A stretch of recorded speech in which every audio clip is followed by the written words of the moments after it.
Arangkada na po ta mga maring. Inabuhi na po ta dring dapita sa may Sea Dreams Resort Dawin. Arit at diri magbugna sa atong kapalaran kay diri nakasalalay ang ato ang bulugasan. Walay magpaluya-luya kay pobre ta. Kasal ning apong atinan mga maring.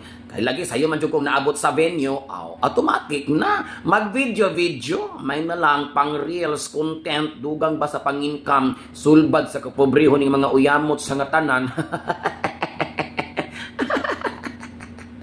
Nindot ni nga kasal maring kay kandos-kandos ni pagkadaghanang bisita. Pero kung unsa kadaghan ang bisita, di pod maalang-alang ang pagkaon nga giandam nga perting lamia. Pika-pika palang daan ang imuha maring. Sus, di nakaganahan og kaon kay mabusog na jud ka.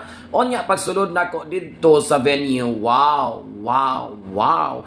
Pagkapatsada pod sa plastada sa mga decoration, di pod malalis ang kanindot sa iyahang nga dekorasyon. So, syempre, ato pang hilingon dito sa Pikas Kilid, kung kumusta ng atong mga taga-sounds, okay pa ba ni mga gwapo man yung mga lalakihan ni ma-in love man sa daw.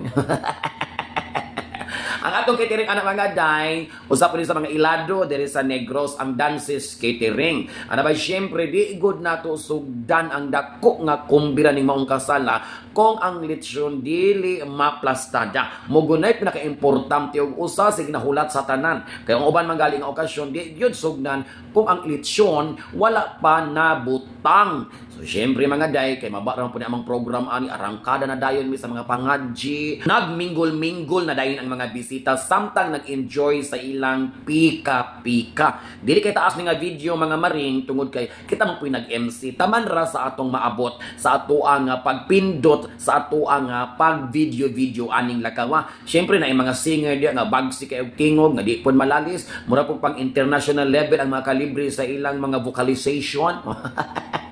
Ang importante ang atong kinasal malipayon. Ug di lang kana mga day, ang among padula ani mga day munay pinakahugyaw ani nga tanan.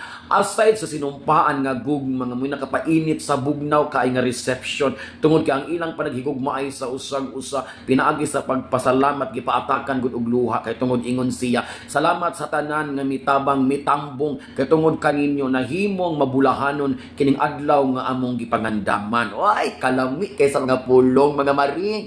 Unta ko pod puhono makadungog po ko sa mga pulong nga matamis gikan sa lalaki nga gahigugma sa ako dili kay mahigugma ra kay adunay binulan nga balayran sa motor nga kinahanglang impason. Lingaw-lingaw na may dihang dapita mga maring o gini lang nakotas-on kung sa inyong video nga nakita niya kamo na lay analyze kay kanang tungura padulong naming pamauli. Perting lipaya kay nagakwarta na po ng inyong uyamot nga raketera sa ako ang client aning adlaw ug sa coordinator. Daghan kaayong salamat kay salbar na pud ang kapobrehon. Salamat.